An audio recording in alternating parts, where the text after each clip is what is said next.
Now it is time for the Burns Mosa Act of Remembrance. I have invited Sophie and Anela Folds, who are 9-year-old little girls. I've invited them to participate in our act of remembrance this morning by recording. They are going to start with a reading. I am going to read the names of our veterans, and then they will lead us through the act of remembrance itself before we have a minute of silence. It may seem strange asking 9-year-old girls to read the act of remembrance, to participate in it. But I think it's very fitting because it's not only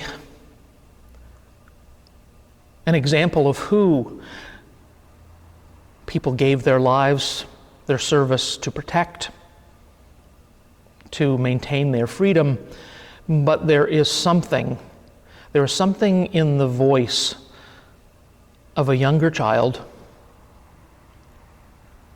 that naivete, that innocence, that allows us to hear these words, this act of remembrance, in a new and different way.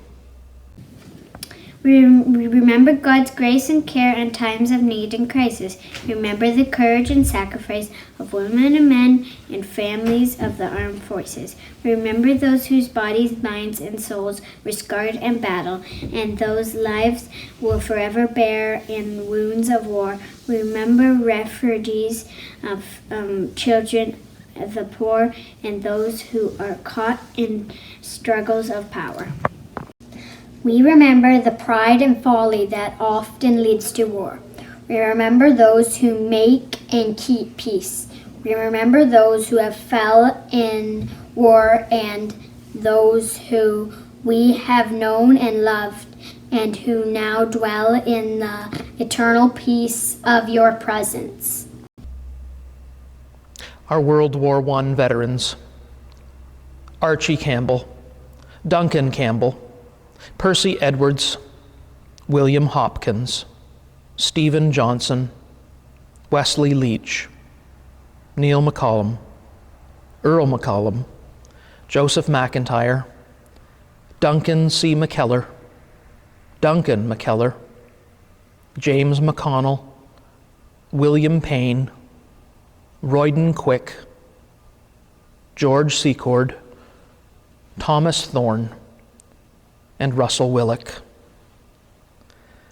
Our World War II veterans: Thomas Brooks, James K. Davies, J. Selwyn Davies, E.J. Fowler, Lorne Kivel, Archie Leach, John D. Leach, Alexander McKellar, Archibald L. McKellar, D. Kenneth McKellar, Verna McKellar, Hugh McLaughlin, James R. Monroe, James D. Patterson, Celia Pryor, and Tom Pryor.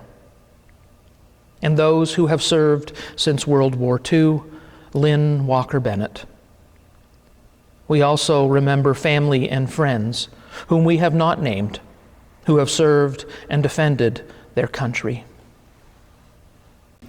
They shall grow not old, as we are left grow old. Age shall not weary them, nor the years condemn. At the going down of the sun, and in the morning, we will remember them. We will remember them.